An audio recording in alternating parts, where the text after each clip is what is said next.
Hi, welcome to the Bariatric podcast, where we support the bariatric community with humor, humility, and honesty. I'm April. I'm Jason. I'm Natalie. It feels like a hot minute since the three of us have been on a podcast together. It's been a while, a little bit. It's been a while. Dude, this summer was, It was a lot. It was a lot. There was ups and downs, twists and turns. There was, ticket price paid for the whole seat, but we only needed the edge. There was all kinds of stuff going on this summer. Right. Oh my God. And as excited as I am to move into a new season, I think it's important that we reflect on what has happened this summer, which is what the goal of this episode is today.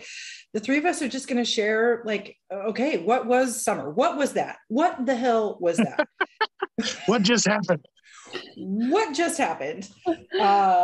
Right. And just kind of, I guess, maybe not reevaluate or not really recenter, but just kind of, we need to bookmark it, right? Or we need to close the book on summer and we need to open a fresh book that is fall. So, yeah. Right. There's a lot that happened. There's a lot that didn't happen. A lot of good things happened. A lot of really crazy things happened. So let's just get into it. Let's just dive in and let's just reflect on summer. Let's do it. Let's do it. All right. So first things first, we were talking about this a little bit. Natalie and I are both exhausted. Jason is relaxed. He had a chill weekend. Nat, you had a crazy weekend. My weekend didn't go the way that it was supposed to. But what I was working on for the rest of summer was pivoting. So I pivoted in the best possible way. We had friends come over. It was phenomenal. Right. So I've been able to practice pivoting all the way up through the end of summer. Mm-hmm. Now, what was kind of your goals for these last few weeks of summer? It was really just to continue the habits that I had curated the first, 2/3 of summer. Which were, mainly meal prepping and making sure that I have what I need, especially when I'm home and it's I've worked all day, I don't feel like cooking, which is 9.5 times out of 10. And so just making sure that I really continue to rein those in. And I think I've done it, for the most part. There's obviously a couple of weeks here and there where I was not super great about it. But yeah, that was mostly what I worked on this summer. So yeah. Nice. And you're feeling like you're continuing that, right? Yeah, absolutely. I was April and Jason know I just walked in the door coming from Portland to visit my cousin. And at the 10 minutes that I had before we started recording, I was frantically trying to put in my Instacart order, please, I need to start the Monday right, so yeah, I'm trying as much as life tries to throw those curveballs. So at least it's at the forefront of my mind, which it wasn't before. So I'm taking that as a win. Oh my God, that's huge. That's huge. I mean, especially to know that the week is ahead. I had a great weekend, but I need to set myself up for success right now for next week. And you've done that. So that's huge. Yeah, being mindful and taking the time, even though most people would just be I don't have time to mess with it today, so I'm not going to do it. You were actually able to sit back and say, no, I have 10 minutes, so I'm going to go ahead and do it. You put it in there and did what you needed to do. So yeah, you're setting yourself up for a great Monday. Yeah, and I went to a farmer's market this morning and I was oh, I can get all these vegetables for the week, So yeah, I instead of just buying a bunch of crap I didn't need, because I'm at the farmer's market, I actually went and got fruits and vegetables and things that I would actually enjoy throughout the week. So yeah, no, it feels good to finally have that kind of be at the forefront of my mind once Sunday comes around, because it definitely was not there before. So yeah. Awesome. That is rad. That's very cool. That's good. Yeah. Jason, my friend, what about you? Where were you going to be focusing in on the last couple weeks? Mine was more just kind of staying the course that I had been doing with the movement and things. Like I said, Sarah had joined another step bat and was walking, and we had some friends that did it too. So just staying in movement with them and in motion and doing the things that they had set up and trying to get just to the end of it with the movement. And we've finished that step bet. So now we're just kind of taking just a little bit of downtime to kind of rest just a little bit, because that was 11 weeks of solid movement that we were doing. So just taking time, not really time to slack off and be lazy, but just time to kind of reset, let our bodies rest a little bit, because that, solid movement like that has been not, because I've been doing the gym and stuff again for a while now, so it's not like it's out of the ordinary to move that much, but it's just constant with no rest days because the steps come in, and it's just one of those things that your body just starts to feel after a little while. So take a little bit of time to rest and recoup from that before we start training for, because we have the bubble run coming up that Sarah and a bunch of friends here in Florida are going to be doing on October 1st. So that's kind of what I wanted to transition into, which we'll talk about here in a little bit. But yeah, just keeping with the trend of the kind of not forced movement, but the mindful movement, making sure that it's on the agenda, that we continue to keep moving. Yep, right. That intentional movement. Yes.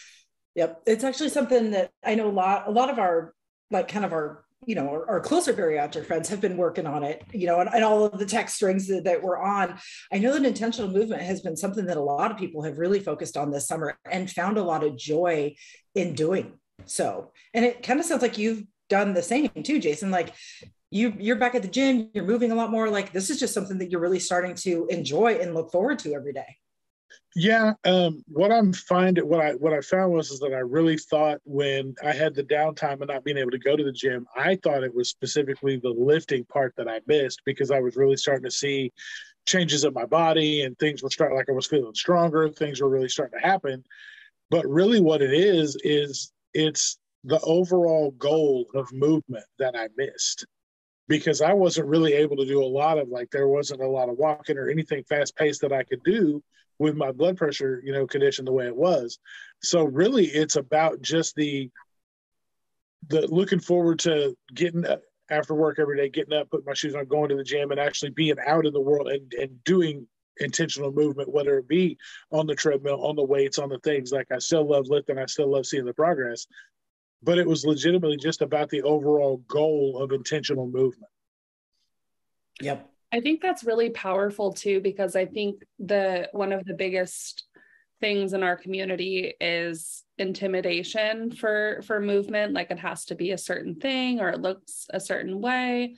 And I think what you're saying is really powerful for everyone, is just like, it doesn't matter what you're doing. And I know we say this a lot. It does not matter what you're doing, just the fact that you're doing something. Mm-hmm. Yeah. Yes. No, it's definitely about what you can do, what you will do, and what you will consistently do. And that is, getting up and going to the gym and doing the things and moving and walking, just even around the little track around the neighborhood, like Sarah and I have been doing, really has made a difference in the way I feel. And I can feel when I don't do it, and I can feel when I do. And the difference between those two are monumental. Yeah. And Nat, you brought up a good point too, right? That movement intimidation, right? Like not even gym intimidation, just movement intimidation is a force that runs strong in our community, whether that is because you've never moved before, or you used to do, these certain types of movements, and after surgery, you're not sure if you want to do them again. I mean, there's a lot of angst that can come with that. But we know it's one of the pillars of success, and it can be a real struggle just to do it. Yeah, I think it's also just, we're all, I hate to say it, y'all, but we're all perfectionists. Mm-hmm. That is one of the most common themes that run in the bariatric community. And so there is a lot of, I think, where the intimidation comes from is like, well, what if I don't do it right? Yeah. Okay. And then the second is just like, well, what if I take all that time and I build myself up and I go and do it and I hate it? It's like, well, you just move on. Like, yeah, it's not that big of a deal, but we all make it feel like a big deal, and myself included. Yeah. Yes. Well, and one of the biggest things too is that people think that, oh, well, when I used to go to the gym, or I used to, when I was in high school, I did this, or when I was in whatever. I used to love to do this. Movement's going to change, and the things you like to do will also change, as you lose weight, as you, get older, as you do whatever that may be. Your movement is going to have to alter at some point in time, because you're just not going to physically be able to keep up with whatever it is that you like to do. Like, I'm not going to be able to go in there and set personal records bench pressing forever. I'm not going to be able to set personal goals, at curls and lifting weights, and because eventually my body's going to be like, yeah, that's cute, but we're not doing that anymore. Like, it's just, Father Time is undefeated, and, it's going to catch up with all of us eventually. So you're going to have to find a way that you can alter those movements that not only make you excited about doing the movement, but also serves you in a way where you're not actually tearing your body down. Yes. Well, and the other, I think, mindset that comes into play with movement too is that all or nothing mindset, right? If I don't, I'm gonna pick a program, or I'm gonna pick a routine, and I'm gonna do it perfectly, and then the first day you miss, or the first day that that something doesn't go right, you're like, oh, see, I knew I could never do it. Yep. Right. That's all or nothing. And we apply that to every facet of our life, because changing and doing new things is hard. Right. And especially when we're attempting to add something, adding something new in or taking something away, it's a lot. So recognizing all of these mindsets are at play pretty much constantly throughout our lives can be, key in moving past them. Yeah. So, okay. So when we think about our summer, what is something that maybe just, did not go to plan? And what are we leaving summer learning, either about ourselves or our journey? I mean, I know for me, I thought it was going to be smooth sailing, and I was going to do all the things, and movement was going to be, this big, huge thing. And I was going to get so much variation stuff done. That went out the door like week 1, week 2, basically. That just nothing went to plan. And it just continued to devolve into just like not good things. And not, I don't know if I want to say not good things, but it was just like, oh my God, this did not go how I was thinking it was at all. And out of that, I did take away some big aha moments. There was some big learning, but it wasn't fun. That was not a part of it. No, sporadic learning's never fun. When it's just spur of the moment and it just drops in your lap, no, that's not. Learning on the fly is not usually the best way to do it. No, and it's not that it wasn't needed. Like what happened this summer, I learned a lot about myself and my family, and just, how I was living, not necessarily aligned to my values, right? So every now and then we just have to get gut checked in life. And that happened for me this summer. Yeah. And that's okay. I have to be thankful for those moments, because that's really that is when we can realign, right? We can return to our center. We can find our center again. Everybody needs that gut check every now and then. And that's what this summer was for me. So yeah, just a little GPS rerouting, no big deal. Just telling you which way to spin around and go. You take a little detour. It's no problem. No. Mm-mm. Yeah. What about you? I would say, like, overall, I just open up front. Overall, I think I had a really good summer. Like, this is one of the best summers that I've had personally in a very long time. Last summer was still my first year being post-op and still learning and kind of fumbling around. And like this summer, it really felt like I got to just be myself a lot of the time, which was really great. I think the parts where I struggled and I didn't foresee it being a struggle was when I did start my medication, and just being like, okay, actually, this is obviously, I don't know why I didn't think this, but it's like, oh, this actually does affect me and my brain and my mood and the other plethora of things. And so I think just for me, it's just been adjusting to the new way that my brain works, which is great. Like, I am and like seeing differences that are positive. But it's also just been kind of jarring to be like, also realizing that like my life before those medications was also like not conducive to like my life being that great. So it's been a lot of having to like process and realize that now I'm doing things differently that are like beneficial to me, if that makes sense. But having to acknowledge that like it took me a long time to get to this point, and similar to bariatric surgery where it's like, oh, why didn't I do this sooner? So just a lot, I guess for me, it's just been a lot of like reflection and some like heavier feelings of those sorts. So well, but I mean the good thing about it is though is you can tell from just interacting with you, being around you, your posts, your stories, your reels, those things, it really shows the changes that have been coming through, and they're positive changes. They, like you said, they may be heavy, but you're doing really well at processing through those heavy feelings and still coming out the other side with a silver lining to the dark cloud that was over you before. And that is monumental coming from a mental health standpoint. Yeah, because a lot of people can't do that. Absolutely. And I mean, even my mom, like the other day, it was like back in August, you know, something happened where she was like, oh, I didn't make your bed. Like she picked me up from the airport and I was like, oh, that's okay. Like, I'll help you. And she was like, you would have been like joking, giving me shit, but I knew that you would have been like kind of upset at me for like not having, because they just moved into their house and all this stuff. And I was like, oh yeah, I guess I would have been kind of not great about that situation. And like, that doesn't feel good that I would have made like someone that I care about feel that way. So yeah, just, it's great work, but as everyone can attest to, if you have had to work on your mental health, it doesn't always feel good. So yeah. Big stuff.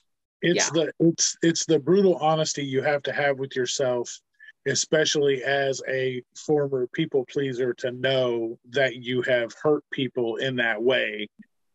And I'm right there with you because I've had to do a lot of that too. Facing the way that you make people feel when you have kind of a glossy overview of what you think people feel and think about you. And then when you have to come face to face with the fact that what you see and what people feel do not line up, like the math does not equate. It really is a gut punch. Like it really sucks. Even if you aren't a formal people pleaser, having to face that is really hard. But being a former people pleaser, and still shit, I'm not even gonna lie, I'm still kind of a people pleaser anyway. But the fact that having to sit and think about that and listen to that, it's hard. It's very hard to do because that's not just a thought or a comment. It's legit a feeling that someone feels that you have to not only attest for and atone to, but you have to make up for it. Like you have to. There's a pittance that has to be paid for that. Yeah, I mean, I definitely, like, in the moment, I was just like, oh, I'm so sorry, like, if I ever made you feel that way. And she's like, yeah. And I mean, we talked about it, but yeah, it was just kind of one of those things where I would have in my head been joking, but it would have, made her not feel good. So yeah, it's just a lot of those, they seem small things, but then like Jason said, like they just gut punch you and you're like, oh, I was kind of a piece of shit before. And not that I was like a legitimate piece of shit, but like, oh, like I made people feel bad with my words. Like that doesn't feel good.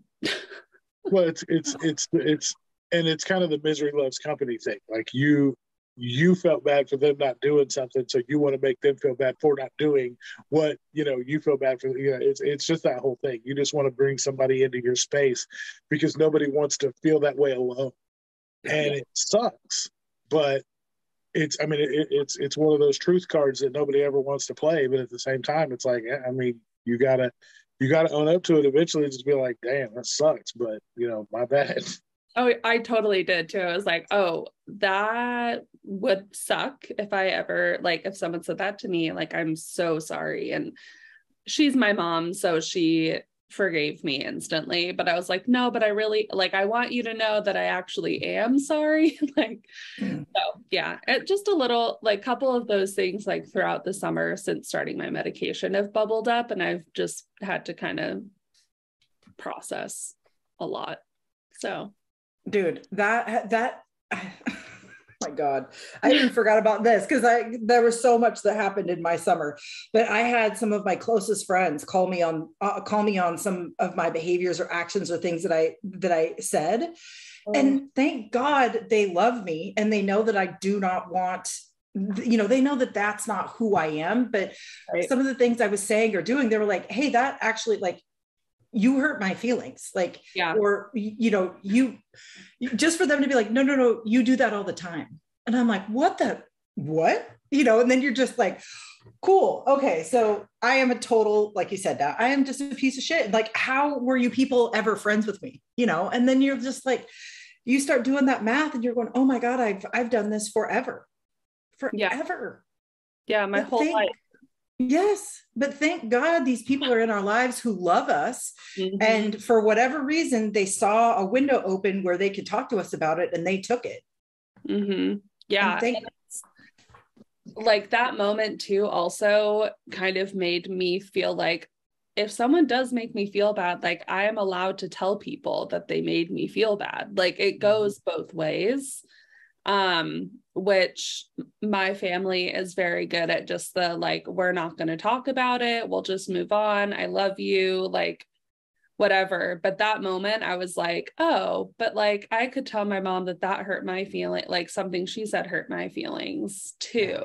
So it was a big learning moment. And like, I'm not sad that it happened. But it was just a big, like, reflecting moment.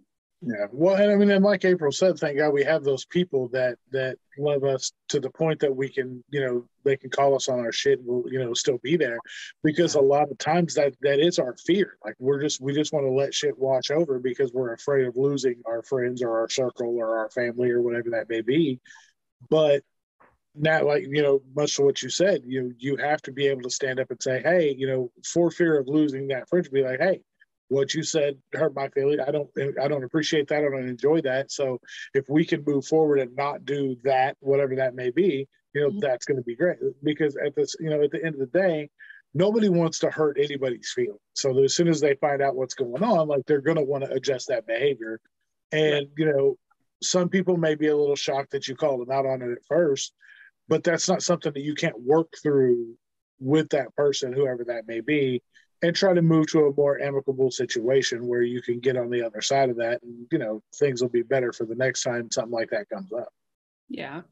Well, and it's interesting listening to this conversation because for a lot of years I was terrified to undergo bariatric surgery because I thought it was going to change who the real me was.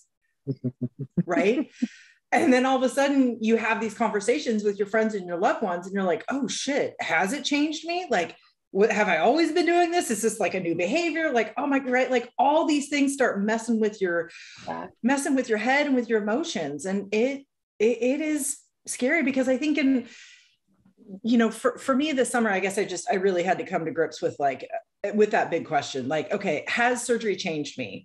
Or am I just more able to be present? Well, is this all me present really a good thing? Like, oh, if this was always here and now there's more of this bad, like, was that worth it? Right. So it's all those conversations, but this concept of change and who we are and what we present, it does kind of shift after surgery for whatever reason. And to have those people in our lives to check that or to have that conversation with is powerful. I think also, though, that bariatric surgery doesn't always change us, though, either. No. And like that's, yes. I think that's something to realize too, is like, no, I did that before surgery and I'm also doing it now. And that is something that I need to correct if I want to Yes. meet people in my life. Yes. Yeah. Yes. I agree with that 1,000%. Surgery didn't change anything about me. Nothing. And really it took some layers off, you know, emotional and all these other kind of things. But if I wanted to move forward in my life, and if I want to continue to grow as a person, those layers needed to come off anyways. So there was no avoiding these difficult conversations. They were going to come no matter what. It's just the timing of them. That's it. But yeah, surgery, no, did not alter anything about me whatsoever. And that was kind of proven this summer too, I think. Yeah. Mine has really been my kids. Now that my kids are older and they kind of feel like they've got, you know, they can come to me and say, you know, tell me things that where I'm kind of under the veil of just always being the perfect dad. You know, they've been able to come to me and tell me some things that I used to do, or, you know, haven't done in a long time, just because as I get older, my behavior changes, my patience grows longer and those types of things. And, you know, we've had some really good talks lately, just them telling me that they're glad to see me the way I am now versus how I was, and seeing me with the grandbabies and seeing the changes and stuff. It's, you know, they'll joke around and giggle and laugh about stuff and the way I used to act and stuff. But you know, a lot of it now is we've been able to heal a lot of things that I didn't even know was a problem before, because they were afraid to tell me, just because, you know, I just was not the patient, fun loving, you know, all great going, happy, cheery attitude guy, you know, that I always thought I was and wanted to be. Like they always caught the worst tail end of the patients and all that. So it's been good to have the time with them to go through some of that stuff and fix some of those. Yeah.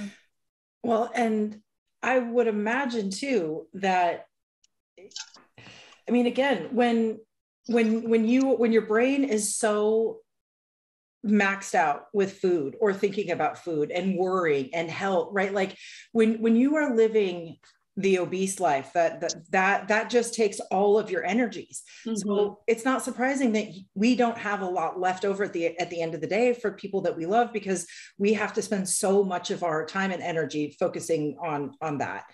And you know, I think all three of us have seen that our capacity changes almost instantly after surgery. And we do see our patients grow. We do see our self-realization grow. We have more time to dedicate to other people. We have more time for these conversations. We have the ability, right? We're connecting with our feelings and our emotions, which is probably not something we did before either. So it kind of makes sense that we're having these more deeper, meaningful conversations, because people who love us see that the change is kind of lasting, right? That no, it is safe to talk about this, or no, they do have the capacity to work on this, because we do, and they can see it. Yeah, definitely. Yeah. Jason, my friend, what about you? What was kind of your summer takeaway? My overall summer went really pretty good. Like we went, you know, I had the grandbabies for a while. We did that, and they went back in, you know, July, and just kind of everything flowed about like it was supposed to for the most part. I did have a lot of time to kind of make a lot of the adjustments, like what we were talking about, and having some of those, you know, difficult conversations and things like that. But for the most part, it went about like what I was expecting it to do, which was good.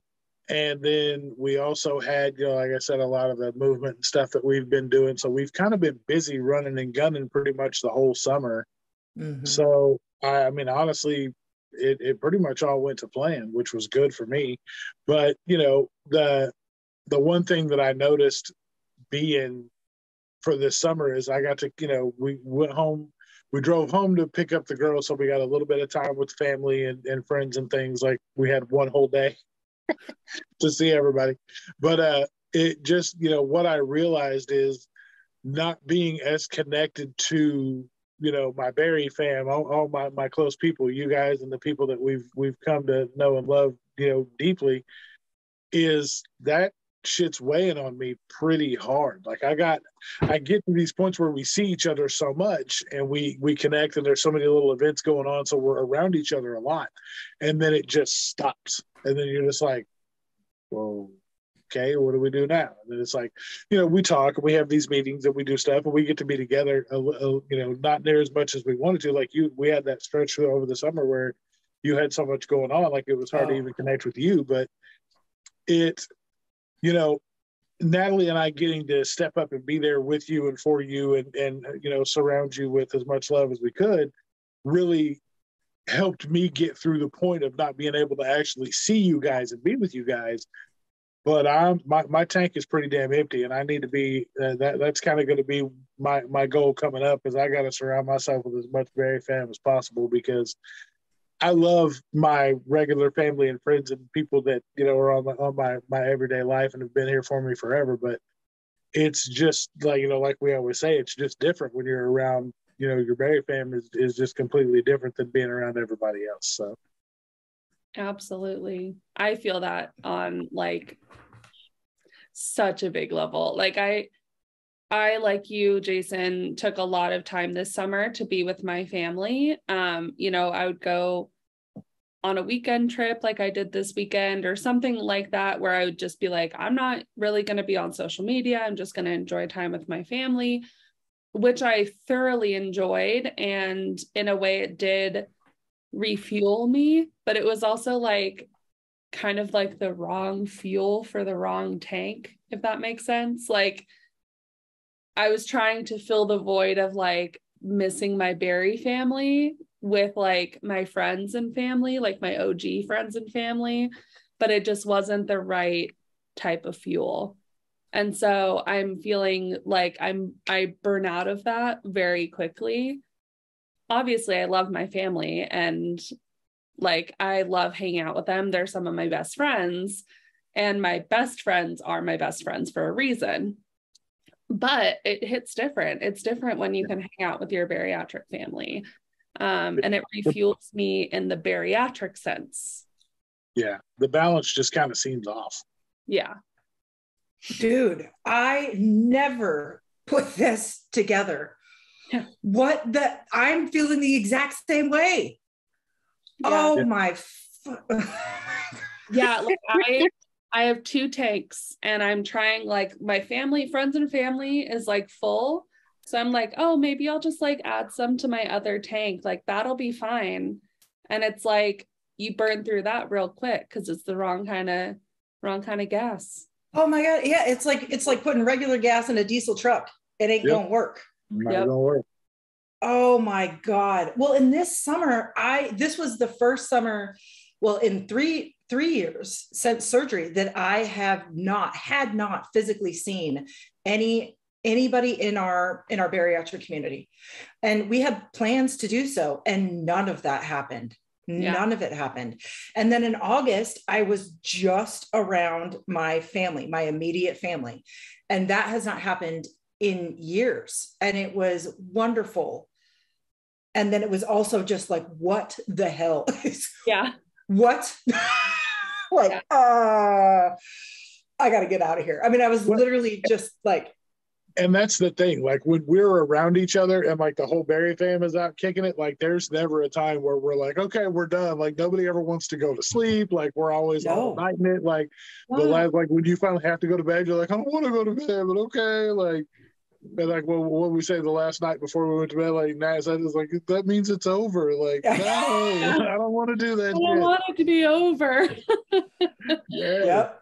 And that is so true, because like I couldn't, half the podcast I couldn't do. We were constantly rearranging. It was funerals and just crazy crap. So I was disconnected on I mean, and you guys know this. I mean, I think somebody, either you or one of you, sent me a message, was like, if you don't respond to this, I'm going to call the cops, like welfare check. So I was like, because I can always, I mean, April takes a minute to respond, but it's maybe an hour. It's like, I can rely on April to respond within the hour. She's very comfortable like that.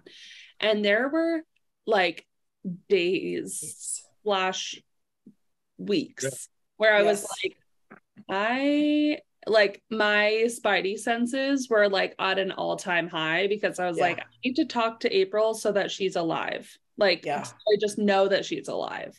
Well, yeah, because we always make the joke that April plays golf with her phone. Like she'll send a message and then she puts it down and then hits the shit out of it, then has to go find it to respond. Because she'll respond like right back to her and then you don't hear shit. And you're just like, oh, okay, maybe she sent a homing pigeon. Maybe she's got some guy walking me the message because I don't know when I'm going to see this shit again. And like, we'll just be like, right, like me and Nat are like, bing, bing, bing, bing, bing, bing, bing. April like 30, like 2 days later, like, bing, one message and then nothing else again. She's MIA. Like witness protection came and scooped her ass up. You got to find her. Like, you know. So that's what I say every time. It's like April plays golf with her phone. She just respond and then hits the shit out of it. And then she's got to go find it. But I would say usually I get a response within the day. Like by the end of the day, I get a response. Yeah. And there were a couple days there where it was like, okay, we're not getting a response. And I was literally like nervous. Like so it's just so abnormal.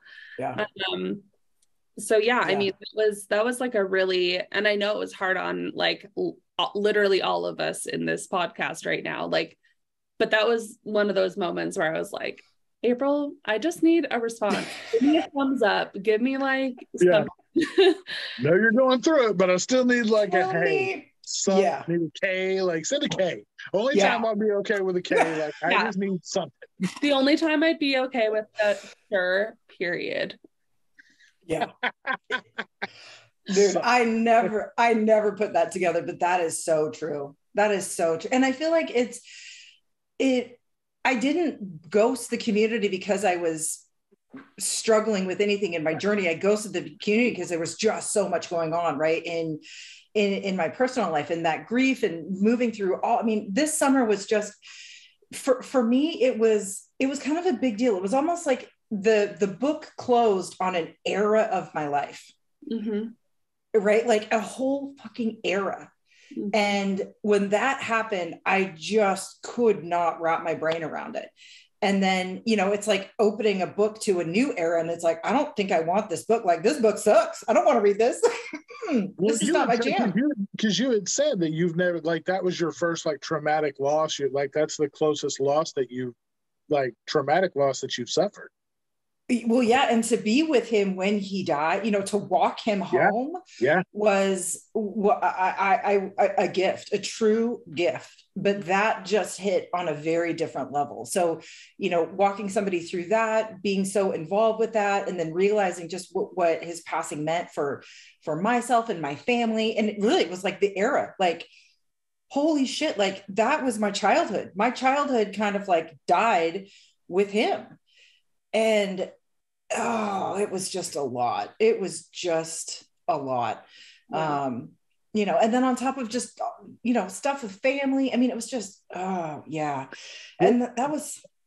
But there was power in your silence, though. It's not just that you did it because you were struggling or because you did, you legitimately had to take the time to process so that you could come back and be an asset. Like that is the legitimate definition of refilling your tank. Like you had jack all to give because your tank was empty, bone dry, like hadn't had fuel in it in a while. Like your shit was gone. Yeah.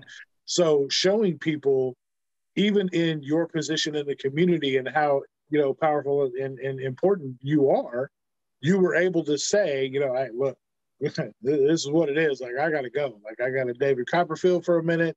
Yeah. You see me, there you go. Now I'll be back. Like, then you just pop back up. Because honestly, you had to do that to be able to refill your tank because you can't pour from an empty cup. And you didn't even know what that was going to look like. So for you to take that time and process that, I mean, there's definite power in that. Mm-hmm. Absolutely.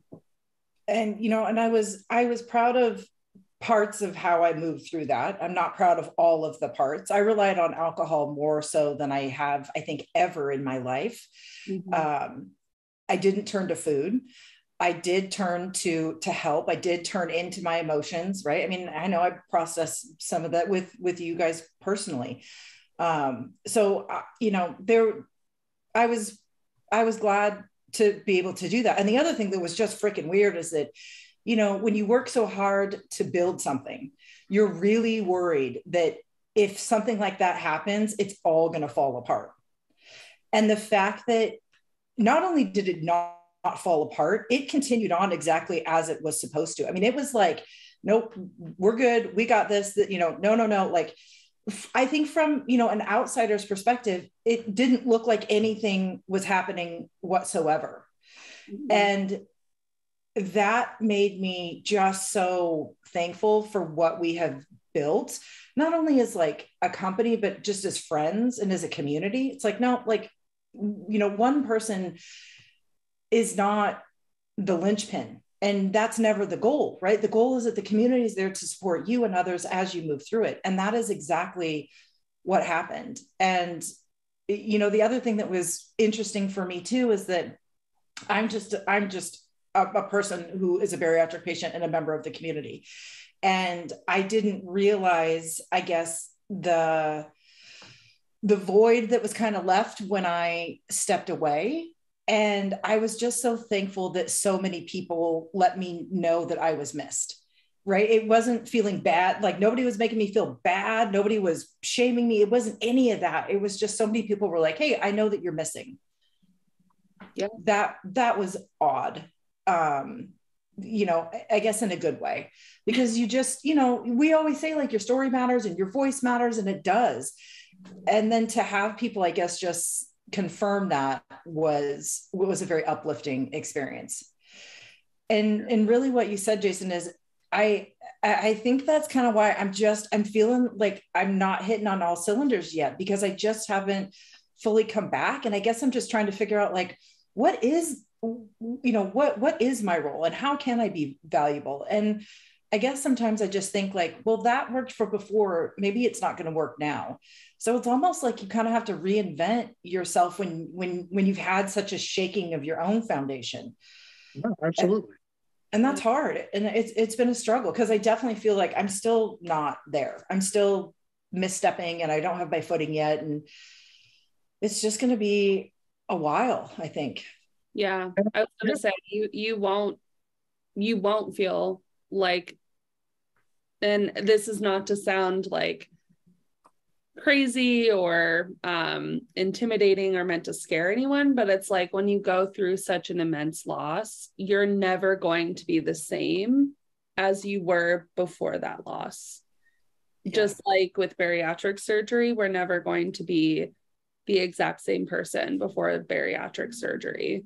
So yeah, I mean, like, I think it's safe to say that April will be reinventing herself for a while, and that's okay. Like, it's scary and it's intimidating and weird and fumbly, but like, that's honestly the motion of grief. And that's how it goes. Yeah. I mean, it's like thinking of trying to get your footing. If you've ever walked into the ocean and you're trying to get your footing when the waves are coming in, that's grief. You may think you're good and standing on solid ground, but the minute another wave comes and hits you, you're back down on the ground again. But it's about picking yourself back up and going. And, a lot of what Nat said is true. You are going to have to reinvent yourself. And we do think of we do constantly say that our stories and our struggles matter, and, our voice. But when we say that, it's funny because we never include ourselves in that. It's always the community. Like, we're telling the community, oh, you're set. Like, we've said our piece and we think that we're good. Like, we don't have to say shit else. So we want everybody else to come and, oh, give us all your thing, tell us all about you. But really, at the end of the day, we do need to include ourselves. It needs to be self-inclusive in that. Like, we definitely need to realize that our voices do matter as everybody else's do. And while we think we've told our story once and we're good and it lives on in the podcast and people can just go back and listen if they really want to know, but we honestly owe the community to continue to talk about that. Like, our stories aren't over. Like, we came out and told our story from surgery date until where we're at right now. We've told a couple of our pre-op struggles, and then we're just like, yeah, that's it. Like, no, like, our shit's everlasting. Like, we're going to keep growing. Like, we're going to continue to move, and it's going to alter, and it's going to change, just like what you've gone through, April. Like, that's the reinvention of yourself and the new you that's coming. is also going to be something that people are going to want to know about, and it's going to want, and you don't necessarily, like I would say, you're the author of your own story. You're the director of the movie, so you get to choose what goes in and what gets cut out. But at the same time, like, it's part of your story as a whole, and that story is going to continue to go on. And we owe it to ourselves as well as everybody else to keep, to keep telling that story. Yeah. I think one of my big takeaways from this summer is that, I think, Jason, now one of you guys I've used this metaphor before, right? But it's like, sometimes we move through life and it's just a fog, right? Or we don't see the true story. Mm-hmm. And I have had such a charmed life. I truly, truly have had a very charmed life. And I don't think I've ever really had to pay the true price of that life. You know what I mean? Like, I have always been given a discount. I don't know why, right? But I just haven't had to pay full price. And that has ended. And it's not a bad thing. My life is still charmed. There's like nothing about that has changed. But it's just me kind of I'm like balancing my bank statement. It's like, oh, I've been undercharged all of these years. And now I need to pay full price. And not only do I need to pay full price, but I need to back pay some of that. And again, it is what it is. And that reckoning was coming no matter what. So it's not like, his death this summer, that didn't impact. It was coming no matter what. But sometimes these events happen in our life and it speeds up that realization. So, okay, then that's what it is. And the other thing that I have just really kept thinking about these past couple of weeks is that I think I'm kind of to the point in my life where there's no, like, it's not my bariatric life and my life. This is just my life. This is just my life. And if I don't wholly embrace it, and if I don't start treating it as one instead of these separate compartments, it's just not going to go well. And that is also kind of a reshuffling of things, right? And it's like, oh, there's no point in me saying like, I'm starting with the coach on Monday. I meal prep today, like macros and blah, blah, blah, and all this kind of stuff. And it's like, okay, that's not like what I'm doing for my bariatric life. That's what I'm doing for my life. Mm-hmm. Right. And yes, I had bariatric surgery, but I would still need to do this work if I had not had surgery, because I don't understand nutrition and I don't understand eating and I don't understand portion. Like all of these things, surgery didn't teach me. Yeah. I have to go learn them from other people who are experts. I'm a teacher myself. This should have connected in my brain years ago. It did not, but for whatever reason, it's happened now. Like, I need to know this stuff. And it's not because of surgery. It's because of, this is what I need to learn to have the best possible life.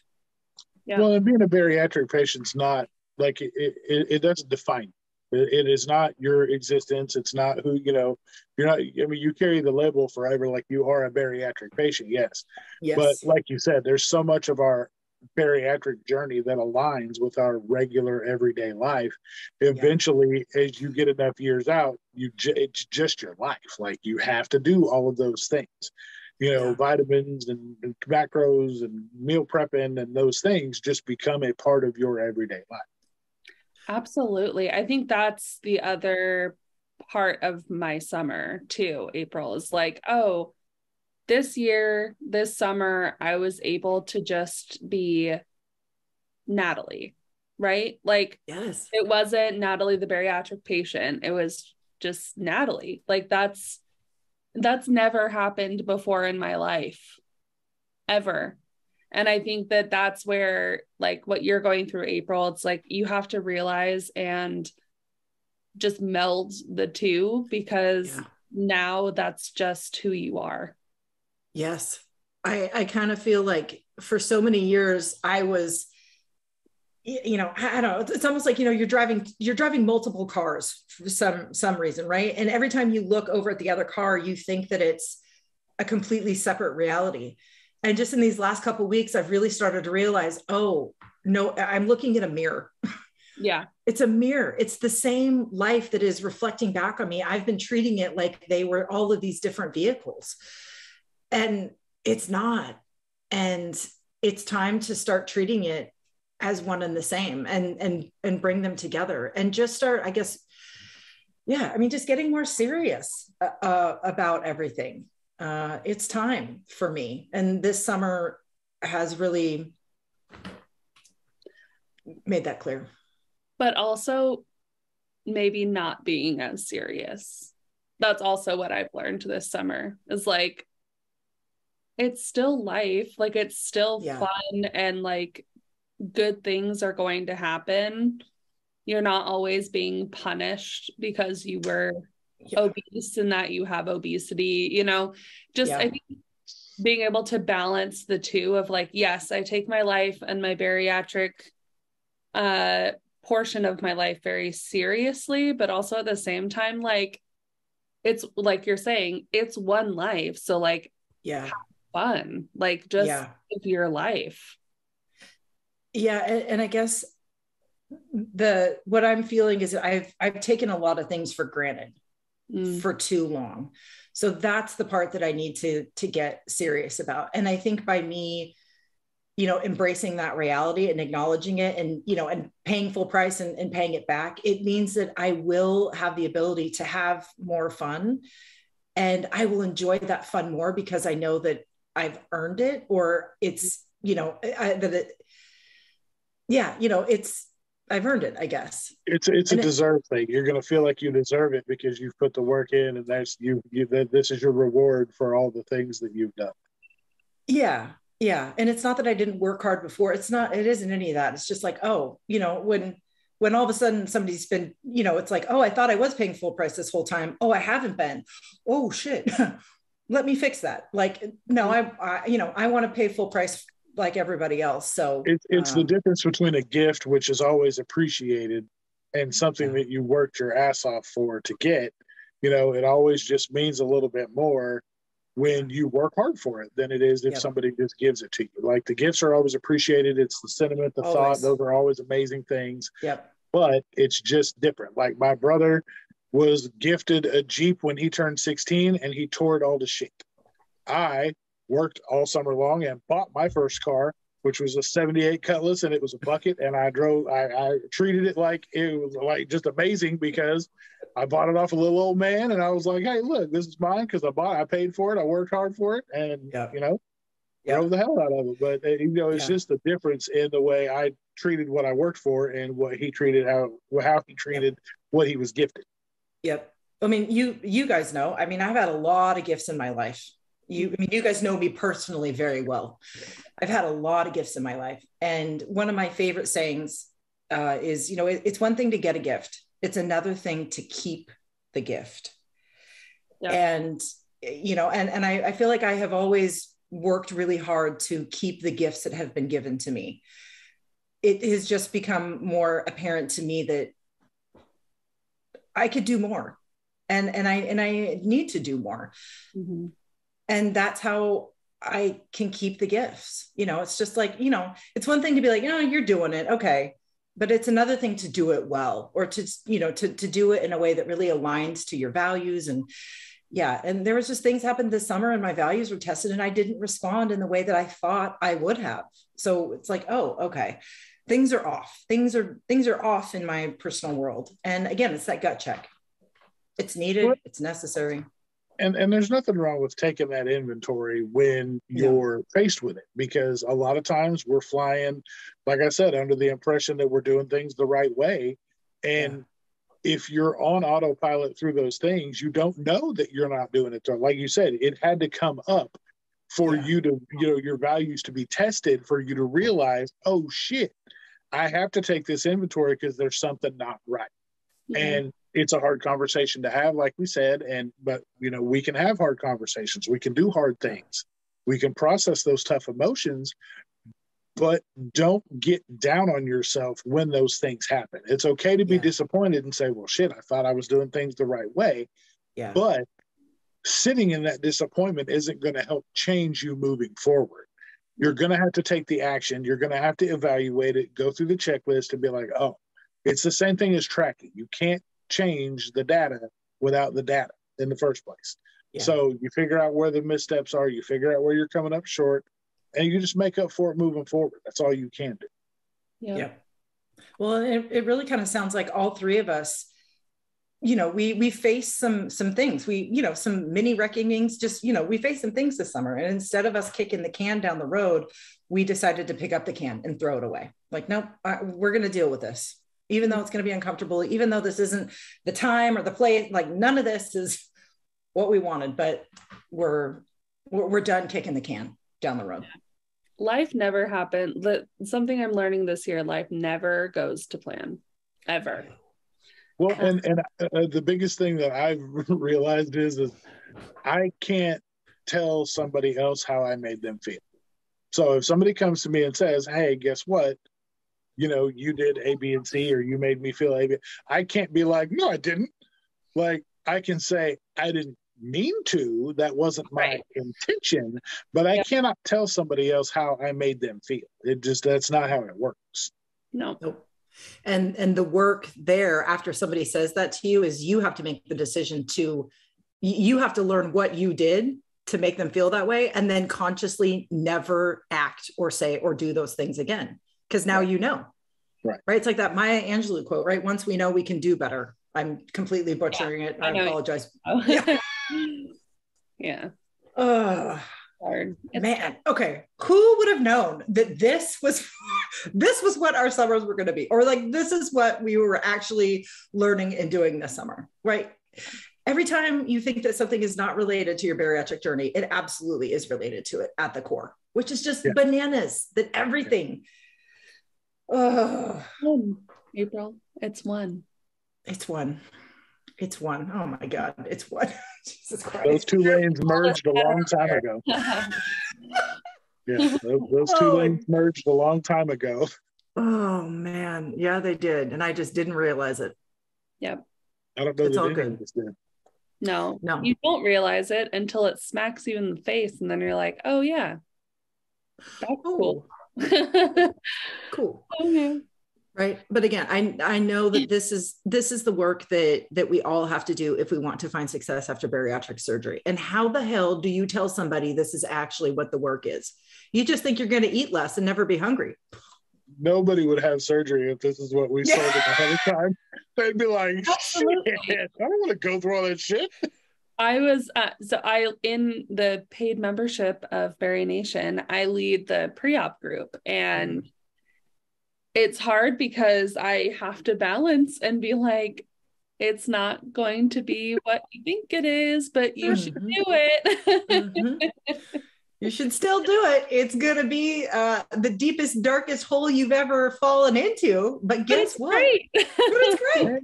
Pay no attention to the dumpster fire behind the curtain. It's all fine here. Don't worry about it. Yeah, I'm going through it this week, but you should definitely get your surgery tomorrow. It's like throwing somebody a manual on how to fly a plane while the plane's going down and going, it's fine. Don't worry about it. Read a couple pages, get through it, we'll be all right. Yeah. But you know what? These conversations, the resources that are out there, that is how you get through the community, the convert, right? Again, that you don't know what you don't know until you're there. And then it's like, oh, I don't know this. And that's why it's so powerful for people to speak up and go, I'm struggling, right? Because then people who have been there can go, oh, yep, I did that too. Here's where you can go. Here's the help. Have you tried, right? Like that's how we get through. And the whole point is that if we can be brave enough to say, I'm struggling, there is resources out there for you. And I think so many people feel that they fail at this journey because they just don't say I'm struggling, and they just don't open themselves up to help and to know that there is something out there, for you. But it takes being vulnerable, and it takes saying, I don't know what the heck I'm doing to get there. And that's really hard to do.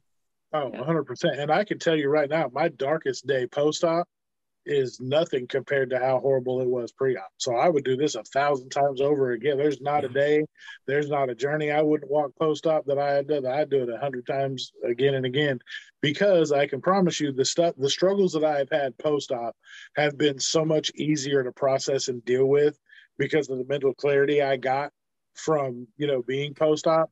I can promise you that it would have been way worse pre-op. And I just am so glad that I did go through with it when I wanted to not, Like I talked myself into it as much as I was trying to talk myself out of it, because we laugh and we joke and we say things about how crazy it is post-op, but I still, to this day, even knowing people that have, really had complications post-op, Natalie included, that wouldn't do it again. 3 times. Yeah. Yeah. You done it 3 times. Yeah. And I do it again.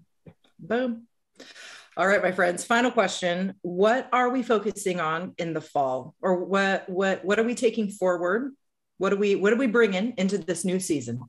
Mine is more intentional movement in the form of, we've killed a couple of step bets back to back. Now we're tackling some 5Ks. I've never done a 5K, so I'm a little nervous, but at the same time, I'm ready to do it. So knocking out the 5K, so more intentional movement in a different form, and intentionally dragging my ass across the country a couple of different times to see not only my Barry fam, but my actual family. So I'm getting out in these streets because I got people to see. Oh, look at him getting out of these streets because I got people to see. We need to make that into a graphic. 100%. Okay, I'm writing this down so we can check in with each other. All right, intentional movement and seeing the Barry fam. Yes. All right, Nat, what about you? Mine is in the same vein as Jason's. I am really missing my Barry fam, so I'm going to be more intentional about making time to check in on stories and just be more active on Instagram. But also we do have some events coming up, October, November. So just making sure that I am super present in those moments, and just being more intentional about getting on Instagram and still connecting. As wonderful as this summer was, connecting with my April and I call them the OG friends, and then my family. It was difficult because it just wasn't it, I think we talked about this before recording, but it's like I have 2 tanks, the family, friends and OG family, that's full. And then I was trying to fill my Barry family tank, my bariatric tank, with the wrong kind of gas. It's not working. So I need to be more intentional about just being more active in the community. And I also would like to start working on movement. It's something that I'm struggling with currently. I don't have my own vehicle, and I don't have a neighborhood gym. The closest gym to me, if I were to go by bus, would be half an hour to 45 minutes by bus, which is a long time if you're trying to get up in the morning and go before work and all that stuff. So I'm trying to figure that out. I do not do well with at-home workouts. I need to put myself in a different environment for me to be able to do it. Hooper gets under my feet. I get distracted. It just doesn't work for me. And I know that about myself. And as much as I love walking, I still walk every day. It's just my body is just used to it. So I need to try something different. So the next couple weeks will just be me trying to figure out how to get to a gym that doesn't take 3 hours out of my day. That is going to be that when you said that, yeah. I mean, in Seattle I feel like there's so many neighborhood everything in Seattle, but where you live, it's just it's the one place that's not like that, which is bizarre. It's a bubble for sure. We have an Orange Theory fitness, but I don't agree with Orange Theory as a company. And I've tried it and I just don't like them. It's very circuity, and by the time I figure out what I'm doing, it's time to move on. So it's I haven't even worked out at all. Yes. And it's really expensive. So but that's the only gym that I have in my entire neighborhood. So trying to figure that out, which is very much a priority for me because I actually do love going to the gym. But I just don't have one accessible. So got to figure it out. Well, and I'm pretty sure the timing could not be better with this, because in October, our support focus is going to be shifting to movement. Very excited. So we have very excited. We've got some awesome interviews coming up. We're shifting our thoughts and our focus to movement. So this will be very good timing. Very good timing. Yeah. What about you, April? Yeah, I'm starting my coaching program tomorrow, Monday. So I have meal prepped, right? I'm just getting into that groove. And I just want to commit to that. It's going to be a lot at first. And I know that, and that's okay. That's, again, like my kind of theme is like, okay, time to get serious, time to really focus on that. So that's what I am carrying forward with me. We have some big goals as Berry Nation.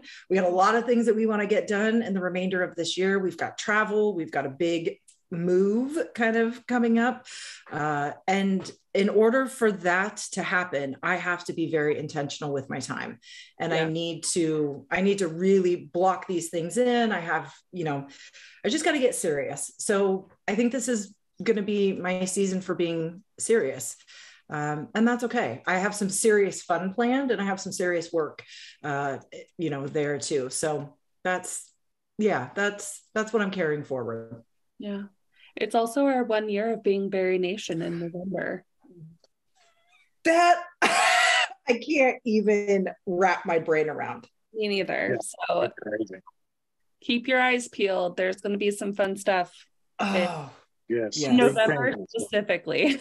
Yes. No, I think it's November 4th, right? I think we made the switch on November 4th. November 4th, yeah. And the crazy thing about that is I did not think we would be where we are at a year after that switch. No. It is so much more robust. It has taken on a life of its own, and it was a life that I never in a million years could have imagined. And it's just, oh my God. Yeah. Absolutely. So much fun. So much fun, so much hard work, but like the connections that we've made have just been phenomenal. Yeah. Yep. Major reward to be able to help as many people as we have. Yeah. Well, and to help ourselves. I mean, like that's the only reason that I have found success is because of the greater community and Berry Nation. That's it. That is why. And that is, I think, why we're all so driven and dedicated, because we understand the pivotal role that it has played in our life, and we want others to access that level of support and community, because we know it's needed and necessary. So it's just been insane. Yeah. There's a lot of really good things coming up this year. I'm excited to end 2022 on a high note, and I am looking forward to 2023. But again, time to get serious, time to get intentional, time to get serious. That's right. No, I love it. Well, thank you, friend. This conversation was way deeper than I thought it would be. Shock. This is a shock face. It always is, though. I mean, I don't know why. We've done this for how many years now, and I know. Well, I'm waiting for the day that I'm shocked. It will probably never come, but there you go. Jason, my friend, you want to take us out? Yes, ma'am. Thank you, ladies, as always. Thank you to the community for being what you are to us and allowing us to be what we are to you. That we, like April said, it's just something we never thought was going to happen, but we can't thank you guys enough. And just remember, at the end of the day, you've got this, we've got you, and we will see you next time. Awesome. Bye, guys. Bye-bye.